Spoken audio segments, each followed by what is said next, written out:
Hi there, this is Brett Senkis, the Right Brain business lawyer and a business consultant. Today we're continuing another video in our series of Mastering Business Partnerships. These videos are all based on my book, Partner Proofing Your Partnerships, where we dig in and we help each other understand the important elements of structuring great business partnerships. Finding the right partner, being the right partner, making your business partnerships as successful as they can possibly be. So today we're going to talk about finding and keeping the right partner.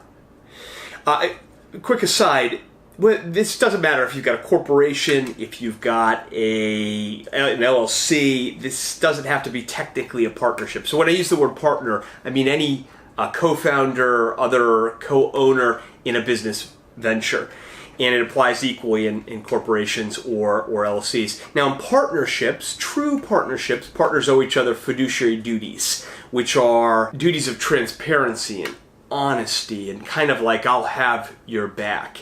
And that to me, right, whether or not that's your standard, and sometimes the law will imply that in a corporation or an LLC, and it depends on state law and stuff, but I don't want to get super in the weeds there. Whether or not you're true partners under the law or not, you want partners, you want your co-founders and co-owners to have your back.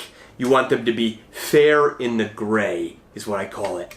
Because partnerships are defined at the edges. They're defined in that gray zone. Because no matter how well I do my job, and I think I do it really well, to go through everything we should put into a partnership or founder agreement, things will come up that we didn't think about. Or things will come up that aren't perfectly accounted for in the document. It's inevitable. Which is why legal contracts are full of things like reasonable and good faith, and there are these standards that can evolve and shrink and kind of fit the context, right? But what it means is there's a lot of gray areas. There will be things you didn't talk about. Things will change. So you need someone who's going to be fair in those areas and is going to be understanding and give a little bit and not just take, and work with you to kind of revisit things and constantly calibrate to make that deal work. So one of the best partners I've had is an excellent friend of mine named Roger. I've known him for 20 years. About half that time, just under half that time, we were together in two different business ventures. And so over those years in different ventures, things came up. Things we hadn't talked about, things that were new, changes, life events and different things that he could give the company or I could give the company or changes. It's just, that's how they are. Businesses evolve and grow, and so things would come up where we'd have a disagreement. And we'd go out, we'd get coffee, we'd get a beer, we'd sit down, we'd talk it through. And so there were many of those conversations, but I can't recall one where we came away not understanding the other's position and not coming away with a resolution that felt good. I mean, not once. And the reason for that is because both of us were really willing to give a little bit, not just take, and understand the other person's position. So this is what you're looking for in a partner, someone who's going to be really fair in the gray area. How do you spot that person? These things come up every day, these kind of conversations. You can spot this behavior in people who you just met. If you get into a couple hour conversation over sports or politics or something, do they listen to you? Not just do they listen, do they hear you, right? Do they understand you?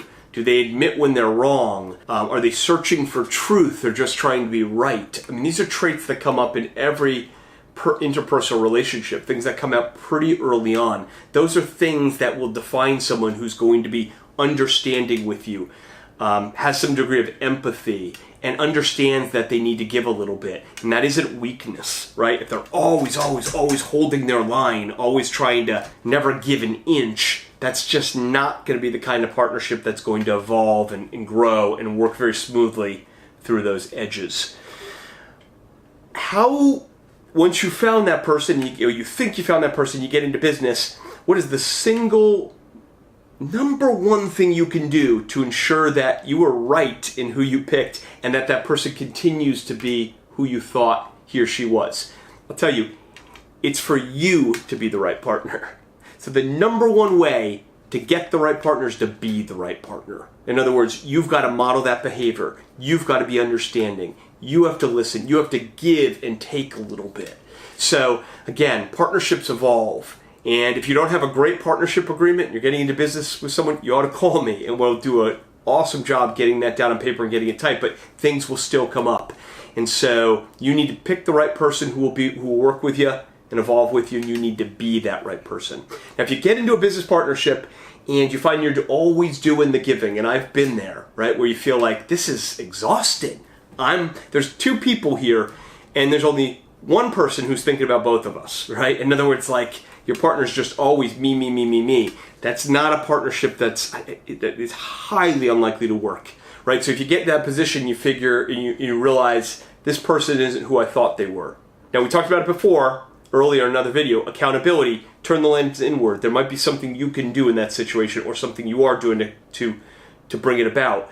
But let's just say you realize this person just isn't being that fair in the gray individual. Well, then you need to get out of that partnership. We're going to talk about that next time. We're going to talk about exit clauses and how you from the beginning plan to get out, and if you're already in the midst of something, how you might be able to get out of a bad partnership. So if you like what you hear, let me know. If you don't like what you hear, don't tell me. No, I'm just kidding. I want to hear it. I want all your feedback. This entire video series is based on what you want to hear. So I want to hear from you. Drop down, leave a comment, or email me, brett@sankislaw.com.